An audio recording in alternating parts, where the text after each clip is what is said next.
संसार का अद्वितीय नाम है राम।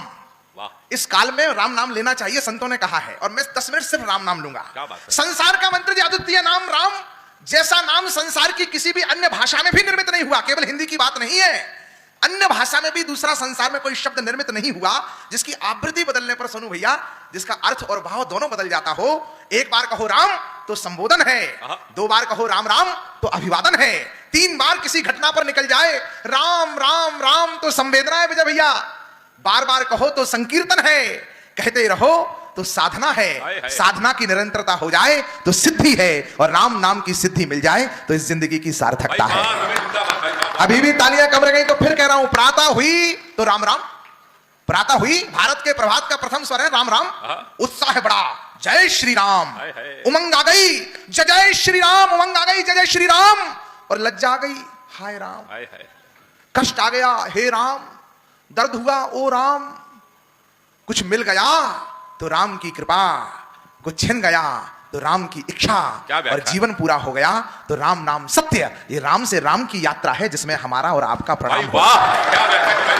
यह यात्रा है दिग से दिगंत की, यह यात्रा है आदि से अनंत की, यह यात्रा है भक्त से भगवंत की, यह यात्रा है राजा से एक संत की, यह तीर्थ से धाम की यात्रा है, यह पुण्य पावन नाम की यात्रा है, यह काम से निष्काम की यात्रा है। अगली पंक्ति आप समझ जाएंगे तो आपका आनंद आ जाएगा। यह काम से निष्काम की यात्रा है, यह राम से श्री राम की यात्रा है, यह राम से श्री राम की यात्रा है, यह राम से श्री राम की यात्रा है। भोपाल स्टेशन पर एक लड़के से जो नवयुगल दंपत्ति जा रहे थे कहीं विवाह के बाद घूमने के लिए, वंदे भारत एक्सप्रेस आने वाली थी, एक महाराज जी स्टेशन पर बैठे बैठे रामचरितमानस पढ़ रहे थे।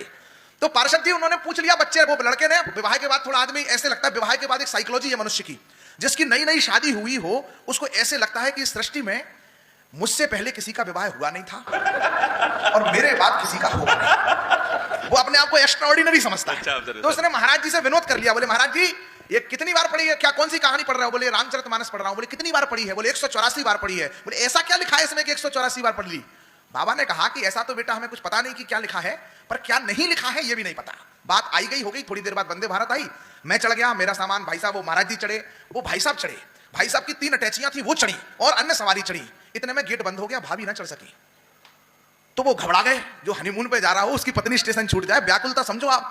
तो वो चैन ढूंढ रहे थे, नई ट्रेन है तो चैन ढूंढ रहे थे, तो बाबा जी ने उन्हें पकड़ लिया।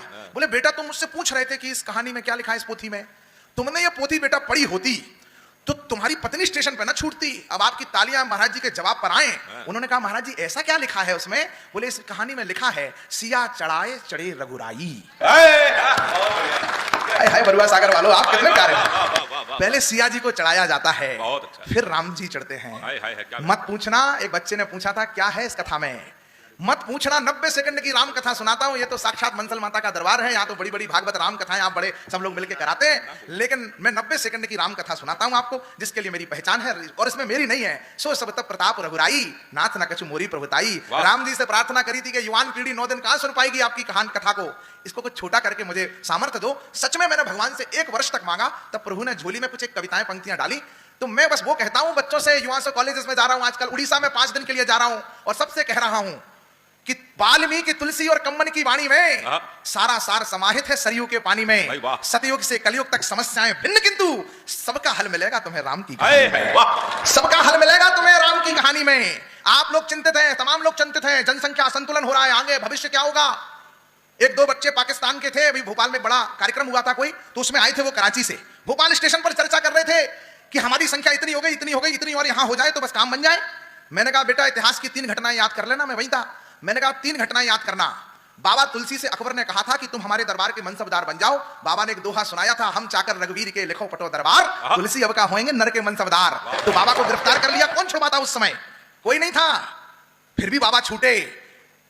हनुमानगढ़ी पर 4 बम लगाए थे आतंकियों ने, 3 तो हमारे एटीएस ने डिफ्यूज कर दिए, चौथा तो मिल ही नहीं रहा था। तो मंदिर की मुडेर पर आपने वेब सीरीज देखी है, कोई बैठा उसको तोड़ रहा था। 4 पंक्तियां सुनिए, सनातन का प्रवक्ता और दुनिया से उठती हुई वो आवाज है कि हमारी संख्या बढ़ रही है।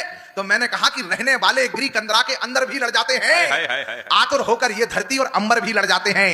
संख्या बल पर धर्म मिटाने के मंसूबे काले सुन, यहां धर्म की रक्षा हेतु बंदर भी लड़ जाते हैं, यहां धर्म की रक्षा हेतु बंदर भी लड़ जाते हैं। जिस लोक में जन्मोगे उस लोक में मर जाओगे।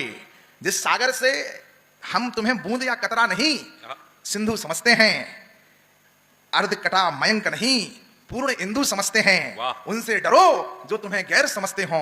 हमसे क्या डरना, हम तो तुम्हें हिंदू समझते हैं। क्योंकि परिधानों के रंग अलग तो पर चरखे तो हैं एक हमारे, हाँ पूजा के ढंग अलग पर पुरखे तो हैं एक हमारे। हमें ज्ञात है भटक गए थे आक्रमणों की आंधी में, पर अब लौट चलो अपने घर, नहीं मिली आजादी में। कोई फर्क नहीं होगा, तुम राम कहो रहमान कहो, लेकिन पहले साथ हमारे जय जय हिंदुस्तान कहो। लेकिन पहले जैन क्योंकि किसी भी धर्म की लेकर के शिक्षा से नहीं बना था, प्रश्न से बना था, वो परीक्षा से नहीं बना था, तलवारों की नोक पर रखकर उसे कुचला गया था। कोई भी मलेक्ष अपनी इच्छा से नहीं बना था, कोई भी मलेक्ष अपनी इच्छा से नहीं बना था। इसलिए कहता हूं डरने की जरूरत नहीं है, जिस लोक में जन्मोगे उस लोक में मर जाओगे। मुझे जैन सिख हिंदू मुसलमान से मोहब्बत है, हिंदी उर्दू संस्कृत हर जुबान से मोहब्बत है। अकेला ही गा रहा हूं वसुदैव कुटुंबकम, मैं हिंदू हूं तो मुझे सारे जहान से मोहब्बत है।